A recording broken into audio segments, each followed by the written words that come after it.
Sir Pithapuram నుంచి మాజీ MLA జనసేనలో చేరబోతున్నారని చెప్పేసి స్వయంగా ఆయన అనుచరులే చెప్తున్నారని వార్తలు వస్తున్నాయి.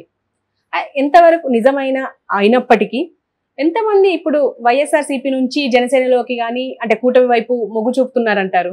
ఇక్కడ మనకి ఏమవుతుందంటే గతంలో మనకు కనిపించిన రాజకీయం కంటే ఈ కూటమి ప్రభుత్వం వచ్చిన తర్వాత ఒక డిఫరెంట్ రాజకీయం మొదలైంది.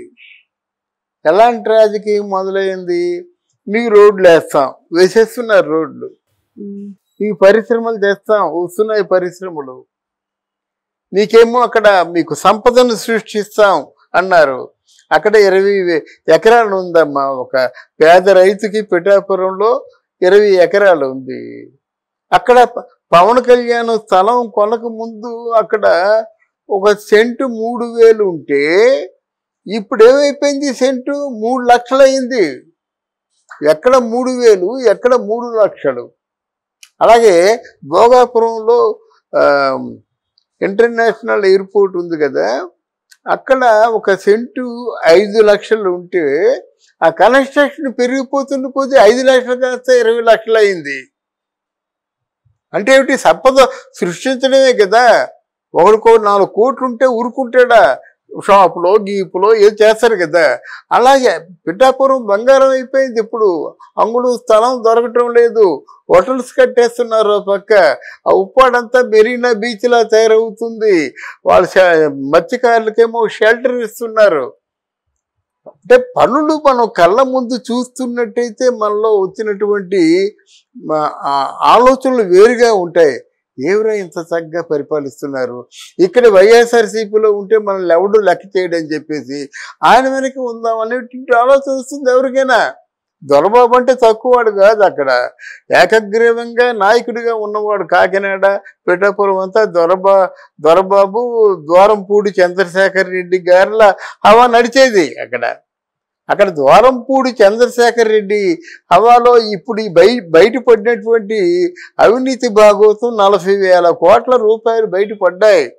అలాగే ఇక్కడ దొరబాబు కూడా ఆయన ఎన్ని స్థలాలను ఆక్రమించుకున్నారు, ఎంత అవినీతి చేశాడు. ఇంకా బ్రతకలేడు. ఆయన రక్షించుకోవాలన్నా సరే అధికార పార్టీలో చేరాలి.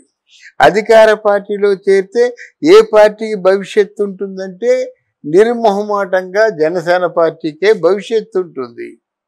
అందువల్ల ఎంపిక చేసుకున్నాడు అన్నమాట. ఈరోజు పిఠాపురం అంతా ఎలా ఉందంటే అల్లకల్లా అయిపోతుంది. పిఠాపురం వెళ్ళాడు పవన్ కళ్యాణ్, కలెక్టర్ని రప్పించుకున్నాడు. వీళ్ళందరికీ గ్రామీణాభివృద్ధి గురించి ఏ ఇష్యూలు పెండింగ్లు ఉన్నాయో, రోడ్లు పెండింగ్లు ఉన్నాయా, చెరువులు పెండింగ్ ఉన్నాయా, సాగునీరు పెండింగ్లు ఉందా, తాగునీరు పెండింగ్ ఉందా, మొత్తం కళ్ళ ముందు అందరూ చూస్తుండగా పరిష్కారం చేస్తున్నారు.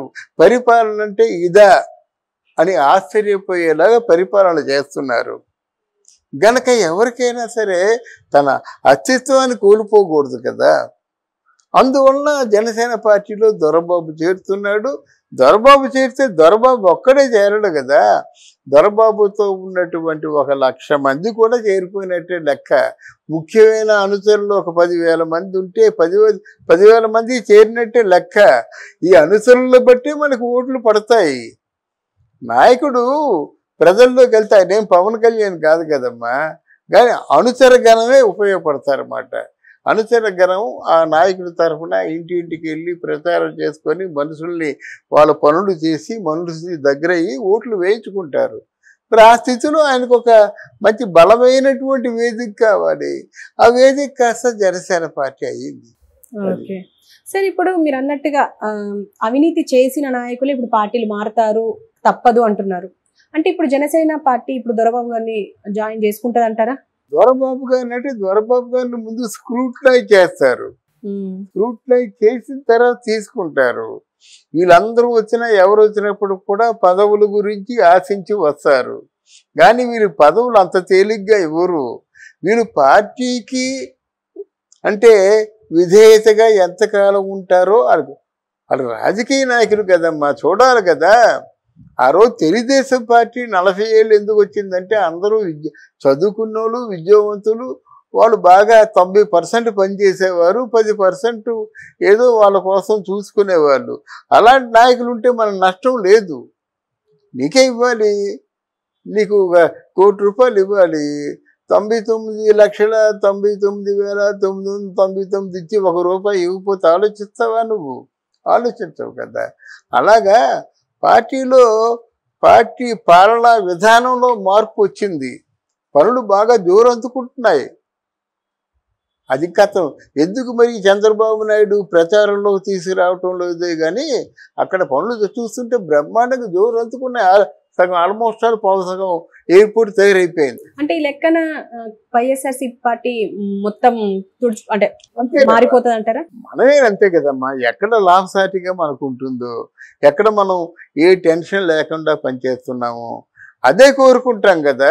టెన్షన్లు మనకి తెల్లారితే ఎలా తెల్లారుతుందిరా, ఎలా పొద్దు గడుస్తుందిరా అని ఆకలితో ఆలోచించే వాళ్ళందరికీ ఇది అభయప్రదాయని కదండి. అందరికీ అందరి చేతుల్లో డబ్బులు పుష్కలంగా ఉన్నాయి. ఆ రోడ్డు స్థలాలందరూ పెద్ద కుబేర్లు అయిపోతున్నారు, కోటీశ్వరులు అయిపోతున్నారు. అర్థమైందా? అర్థం చేసుకోండి. 5 లక్షలకి సెంటు కొన్నారు, ఇప్పుడు 20 లక్షలు అయింది. అంటే ఒక 10 సెంట్లు కొంటే ఎంత ₹1,00,00,000 అయిపోయినట్టే కదా. అందువలన జనానికి ఏంటంటే సంపద సృష్టించడం అంటే ఇది. నీ చేతిలో ₹1,00,00,000 ఉంటే ఊరుకుంటావా? ఓ షాపింగ్ కాంప్లెక్స్ పెడతావు, 10 షాపులు పెడతారు, 10 షాపుల్లో 10, 20, 200 మందికి ఎంప్లాయ్మెంట్ క్రియేట్ చేస్తావు. ఎంప్లాయ్మెంట్ కోసం అంటే అమెరికా లాంటి దేశాల్లో మెన్ లేక బాధపడతారమ్మ. అక్కడ వర్కర్స్ లేక బాధపడతారు. అందుకే వాళ్ళు పనిచేసే క్లరికల్ డిపార్ట్మెంట్ కంటే మామూలుగా ఫిజికల్గా పనిచేసే వాళ్ళకే ఎక్కువ జీతాలు ఇస్తారు. అర్థమైందా? మనకి దేవుడు ఇచ్చినట్టు పుష్కలంగా మెన్ ఉన్నారు, యూత్ ఉన్నారు. వీళ్ళందరినీ ఉపయోగించుకుంటే ఏమవుతాం మనం? అర్థమైందా?